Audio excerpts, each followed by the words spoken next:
This is a spike ball.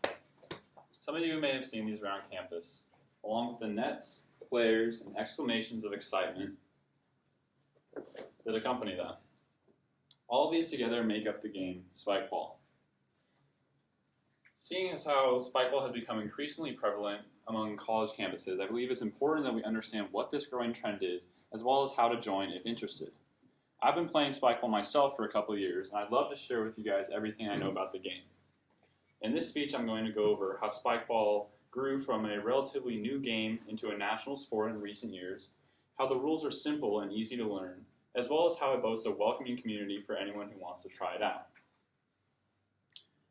Despite its humble beginnings, spike ball has become increasingly popular, especially at the high school and college level. According to a 2019 Recreation Insider article titled Complete Guide to the History of Spike Ball was originally created by toymaker Jeff Nurek in 1989. And despite a brief spike in popularity, it actually began to die out around the 21st century.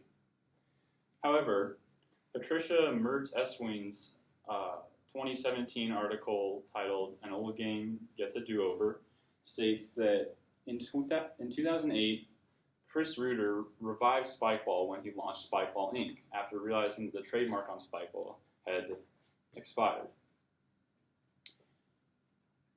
By 2013, spike ball was making $1 million in annual revenue.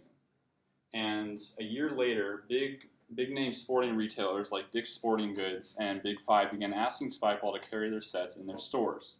But it wasn't until 2015 that spike ball made their big claim to fame, that what really got them off the ground and running. And this was spike ball's appearance on the show Shark Tank. This is how most people first heard of spike ball, and it ended up boosting the sport immensely. Because of this popularity increase, many other companies began branding their own spike ball equipment, such as Slammo and Spiderball, to name a few. The result of this was actually that spike ball ended up renaming the sport from spike ball to round net. Round net is the official term for the sport, although most people use the terms interchangeably. Spike ball did this to avoid having the term spike ball generalized, which would mean they would lose their trademark. Funnily enough, according to the article Who's Super Stoked About Spike Ball? Mennonites, which was published in the Wall Street Journal in 2018, spike ball actually got most of its initial momentum from Mennonites who lived in Lancaster, who were very enthusiastic about the game. Also, as to more recent years, according to Kieran Darcy's ESPN article, as of 2018, spike ball had over 4 million players worldwide. Spike ball also has a pretty intense competitive scene as well. According to the Spike Ball Rounded Association's official results page, the Spike Ball Nationals began in 2014 and were hosted at Santa Monica and have continued every year since. In addition, they created the Spike Ball Collegiate Nationals, which began in 2017. Spike Ball even has what could be considered its own professional teams, 3 of which are pictured here, having taken first, second, and third place at the most recent Spike Ball Nationals. We have Team Cizik Showalter, Team Boisterous, and Team Flexual Healing. These guys are basically the LeBron James and the Michael Phelps of spike ball. They're the best in the world at their sport. Now that I've given you a bit of a taste for spike ball, you're probably wondering how the game is played. Spike ball is a sport that's easy to learn but hard to master, and many people consider it as a cross between volleyball and foursquare. So for those of you who may never have actually seen spike ball played and don't have a grasp of the basic gameplay, I'm going to show you a short video.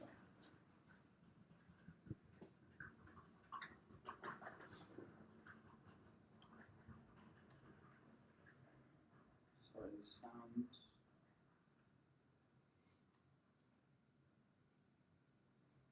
Round net is played 2-on-2 with each team starting on opposite sides of the net. Once the ball is served, you get up to 3 touches to try to return the ball back on the net, just like 2-on-2 volleyball.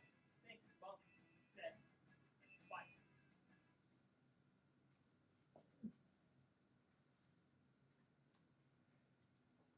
Some other important rules that can be found on the Spike Ball Rounded Association's official rules page are the serve starts 6 feet away from the net, and just like tennis, you get 2 attempts to get your serve on the net. Some ways you can lose the point are by hitting the ball onto the rim rather than the net. by hitting it so that the ball bounces twice on the net, or by letting the ball touch the ground after your opponent has hit it. Most spikeball games are also played to either 21 or 15 points using win-by-2 scoring. If I've piqued your interest in spikeball, there are numerous ways you can immerse yourself in the sport. Here at Cal Poly, you can get involved with spikeball both online and in person. As is the case with many things, yes, there is an app for that. The Spikeball app allows you to connect with players of similar skill level, find local pickup games and tournaments, and even browse through a social media-esque feed of Spikeball-related posts. Additionally, Cal Poly has its very own Spikeball Club, which meets every Friday from 3 to 5 at Dexter Lawn. Players of all skill levels are encouraged to attend, and it's a great way to meet new people and have some fun.